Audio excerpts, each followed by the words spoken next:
ఉంటారు కొంతమంది, నాకు కూడా సలహా ఇస్తారు. అంటే ఉదాహరణకి బంగ్లాదేశ్లో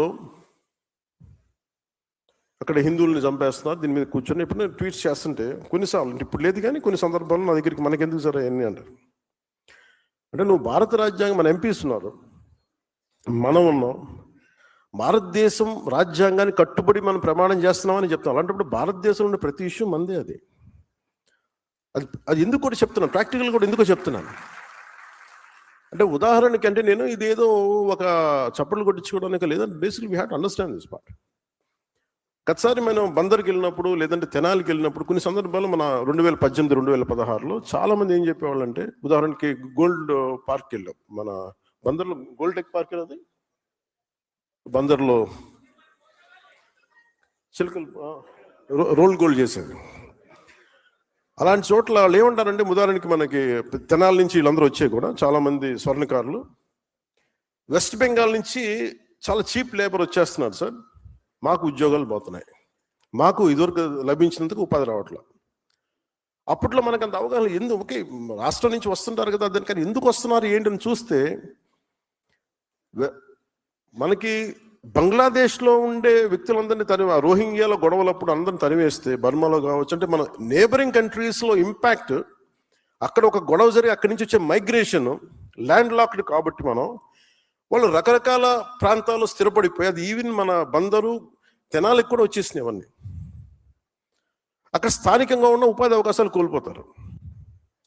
సో అందుకే అలాగే మీరు ఏ సమస్యని తీసుకోండి, ఉదాహరణకి ఇప్పుడు యుక్రెయిన్ వార్ జరుగుతుంది, మనకు సంబంధం ఏంటని అనుకోవద్దు. సడన్గా మన యూరియా పెరిగిపోయింది ధర అంటే యుక్రెయిన్ వార్ వల్ల. అంటే ఇది ఎందుకు చెప్తానంటే, సామాన్య ప్రజానీకానికి ఇది అవసరం లేదు, కానీ యాజ్ అ పొలిటికల్ లీడర్స్ మీకు అవగాహన ఉన్నదానికి, మీకు ఇది అవగాహన లేకపోతే అంతర్జాతీయ సమస్యల మీద, స్థానిక సమస్యల మీద మీరు బలంగా మాట్లాడాలి. ఎందుకు నేను ఇది మాట్లాడుతున్నాను, మేము ఇందుకోసం మాట్లాడుతున్నాను అని బలంగా చెప్పడానికి మీకు ఆ అవగాహన ఉంటుంది. అందుకు నేను చెప్తాను. అలాగే కల్చర్ మ్యాటర్స్, మన సిద్ధాంతాలు కూడా కల్చర్ గురించి ప్రత్యేకించి ఉంటుంది. భాషా యాసల్ని గౌరవించకపోతే, సంస్కృతిని గౌరవించకపోతే చాలా గొడవలు వచ్చేస్తాయి. ఒక్కొక్క 60-70 కిలోమీటర్లు మన ఉత్తరాంధ్రలో ఒక యాస ఉంటుంది, దాన్ని వెటకారం చేయడానికి కుదరదు. అది ఆ భాషతో యాస తాలూకు అందం అది. సో మిగతా జిల్లా వాళ్ళు అట్లాగే చూసుకుంటే చిన్నప్పుడు నేను వినేవాడిని అవన్నీ. సో అందుకని ఈ భాషా సంస్కృతుల్ని కాపాడకపోతే, గౌరవించకపోతే చాలా సమస్యలు ఉత్పన్నమవుతాయి. సో ఇట్లాగే అన్నీ పెట్టుకునే దీనిని ఇవన్నీ కలిస్తేనే భారతదేశం అనే దానికి బలంగా ఉండటానికి ఏమి చెయ్యాలి అన్న దాంతో పెట్టిన ఇవన్నీ ఈ సిద్ధాంతాలు. ఇవన్నీ నేను నిలబడ్డాను కాబట్టి ఈ రోజున మీకు ప్రధానమంత్రి గారు కూడా మీకు అంత గౌరవిస్తున్నారంటే, ఒక ప్రాంతీయ పార్టీ, ఒక 2 ఎంపీలు, ఒక 2-3 ఎమ్మెల్సీలు, ఒక 21 మంది ఎమ్మెల్యేలు ఉన్నది ఇంత బలంగా ఎలా ఉంది అని చాలామంది అడుగుతూ ఉంటున్నాను. జాతీయ స్థాయి నాయకులు, ఏ పొలిటికల్ పార్టీకి కూడా జాతీయత ఆలోచన విధానం చాలా తక్కువ ఉంటుంది. భయపడతారు, మనకి ఎందుకు లేని ఇవన్నీ. ఇది మనందరి రెస్పాన్సిబిలిటీ, మనందరి బాధ్యత. అందుకని మీరు దీన్ని చాలా చాలా బలంగా తీసుకోండి. దీన్ని